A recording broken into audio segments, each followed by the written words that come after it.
श्वास, हात, न्यूरो याविषयी समस्या उद्भवू शकतात. तणाव निर्माण होऊ शकतो, यामुळे सुद्धा अचानक आजार येऊ शकतात. या व्यक्ती 50 ते 75 वयापर्यंत जगतात. तुम्ही बोलके आहात, पण तणाव कमी करा. कर्क राशीच्या लोकांना छाती, पोट, स्तन, भावनिक आजार निर्माण होऊ शकतात. शिवाय पाण्याशी संबंधित समस्या येऊ शकतात. या व्यक्ती 60 ते 80 वर्षापर्यंत जगतात. आता तुम्ही भावूक आहात, मन शांत ठेवा, म्हणजे सर्व नीट होईल. त्यानंतर सिंह राशीच्या व्यक्तींना हृदय, पाठ, मणका, हार्ट अटॅक, स्ट्रेस यांसारख्या समस्या येतात. या व्यक्ती 55 ते 80 वर्षापर्यंत जगतात. आता तुम्ही राजेशाही आहात, पण आराम घ्यावा. त्यानंतर कन्या राशीच्या लोकांना पोट, आंतडे, त्वचा, चिंता यांच्या समस्या येऊ शकतात. दीर्घायू असतात, पण आजार खूप असतात.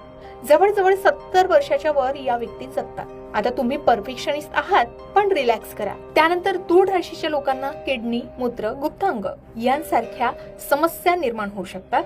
जोडीदारांशी तणाव निर्माण होऊ शकतो. आता या व्यक्ती 60 ते 80 या वयात जगतात. जीवनात मात्र संतुलन ठेवण्याचा सल्ला या व्यक्तींना दिला जातो. त्यानंतर वृश्चिक राशीच्या लोकांना गुप्त आजार, जननेंद्रिये, सर्जरी, अपघात, विष या समस्यांना सामोरं जावं लागू शकतं किंवा अचानक धोका सुद्धा मिळतो. या व्यक्ती 50 ते 75 या वयोगटात जगतात. तुम्ही गुप्त असतात, डॉक्टरांचा नियमित सल्ला घ्या, ज्यामुळे तुम्हाला नक्की शांतता मिळेल. त्यानंतर धनुराशीच्या लोकांना लिव्हरचे प्रॉब्लेम जास्त उद्भवतात. शिवाय प्रवासात धोका सुद्धा असतो.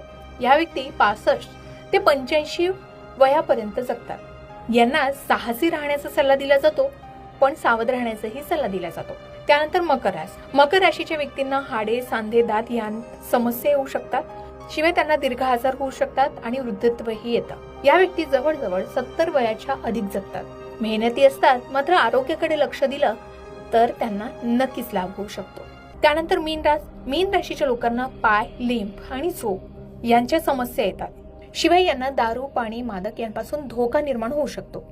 मीन राशीच्या व्यक्ती जास्तीत जास्त 60 ते 80 वर्ष वयोगटात जगतात. या व्यक्ती स्वप्नाळू असतात. व्यसन टाळलं की सर्व काही नीट होईल असं सांगितलं जातं. आता राशीनुसार कोणत्या व्यक्तींना काय समस्या उद्भवू शकतात, या कोणत्या वयोगटामध्ये जगतात हे आपण बघितलं. आता महत्वाचं म्हणजे अकाली मृत्यू टाळण्यासाठी आपण कोणते विशेष उपाय करू शकतो. तर भीती सोडा आणि हे उपाय करा. नंबर 1, महामृत्युंजय मंत्र रोज 11, 21 किंवा 108 वेळा जप करा.